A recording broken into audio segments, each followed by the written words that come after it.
Hello students, welcome in सहज शिक्षण YouTube channel. Students, आज आपण 7th स्टँडर्डचा सब्जेक्ट बघत आहोत जिओग्राफी आणि त्यामधील 11th चॅप्टर आहे काउंटर मॅप्स अँड लँडफॉर्म्स. तर या चॅप्टरचा आज आपण कम्प्लीट एक्सरसाइज बघणार आहोत. So let start to the exercise. In that question first, answer the following questions.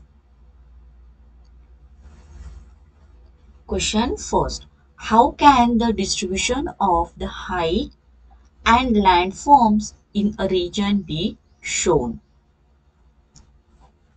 Okay, and याचा answer. While studying different landforms on the surface of the earth, one has to consider various fates of landforms like altitude, relief, slope, direction of the slope, and the drainage.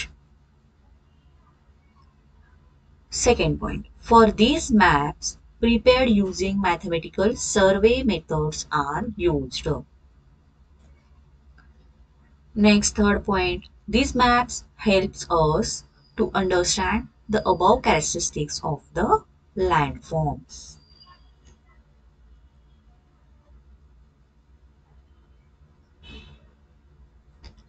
Second question, to whom are counter maps useful? तर हा जो समुच्चता दर्शक नकाशा आहे हा कोणाकोणाला उपयोगी पडतो? Answer. First, counter maps are useful to mountaineers म्हणजे जे गिर्यारोहक आहेत ते, trekkers, soldiers, defence officers. Second, the nature of the ground and its slope can be estimated. Defense officers are counter maps for strategy planning. तर संरक्षण दलाचे जे officers असतात त्यांच्या स्ट्रॅटेजीज प्लॅनिंग करण्यासाठी त्यांना या समुच्चता दर्शक नकाशाचा उपयोग होतो. Next point, it is possible to identify suitable site for any project from the contour map of the region. तर या नकाशामुळे एखादा प्रोजेक्ट करायचा असेल एखाद्या साईटवरती तर तो पॉसिबल होतो.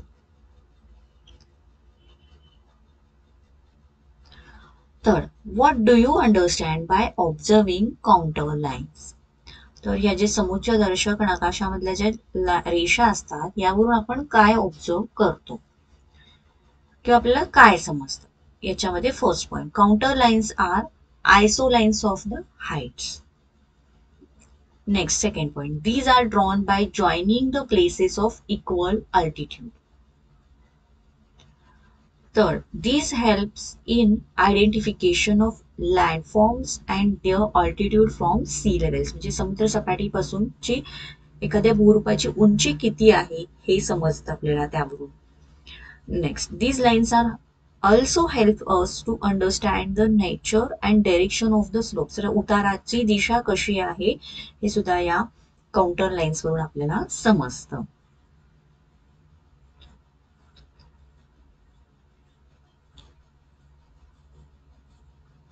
Fourth question, how will a counter maps be useful to a farmer? शेतकऱ्यांना हा जो समुच्चत दर्शक नकाशा आहे याचा उपयोग कशा पद्धतीने होतो किंवा कशा पद्धतीने करता येईल होपफुल विचारलेला आहे, कसा करता येईल. Okay, let's see answer. First point, it is helpful selecting the type of farming to be practised. Plantation farming in hilly regions, intensive farming in low-lying region. तर कोणत्या पद्धतीची शेती करायची याच्यासाठी या काउंटर मॅपचा याचा उपयोग होऊ शकतो. Next, in order to reduce the erosion of soil, trenches are dug out in a direction perpendicular to the slope of the land. मातीची धूप होऊ नये यासाठी सुद्धा आपण त्या डिरेक्शननी किंवा त्या डिरेक्शनच्या परपेंडिक्युलरनी काही खाची मारू शकतो. आणि third, trees are planted along such trenches. When the farmer digs out such trenches, he will be careful in maintaining the level.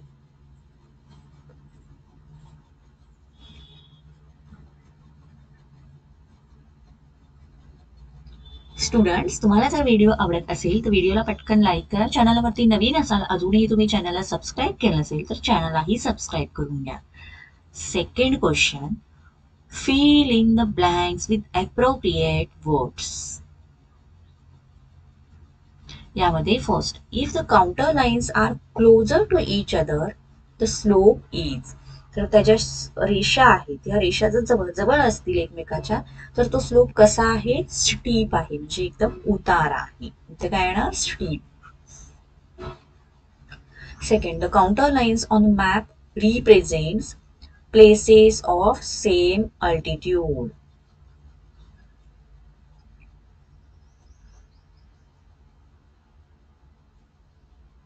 Third, the slope can be understood from the distance between the dash आहे, तर इथे येणार counter lines. तर जो slope आहे, उतार आहे, हा त्या काउंटर लाईनच्या मध्ये जो डिस्टन्स असतो याच्यावरून आपल्याला समजून येतो की कसा स्लोप आहे.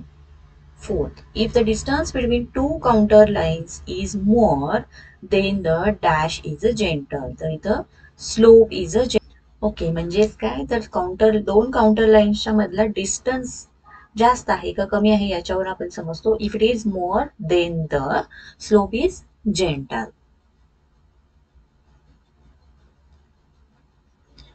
Next is the third question, identify the landforms in the following map. तर इथे आपल्याला हा मॅप दिलेला आहे, याच्यावरून इथे कोणते कोणते लँडफॉर्म्स आपण ओळखता येतील हे लिहूयात. राईट.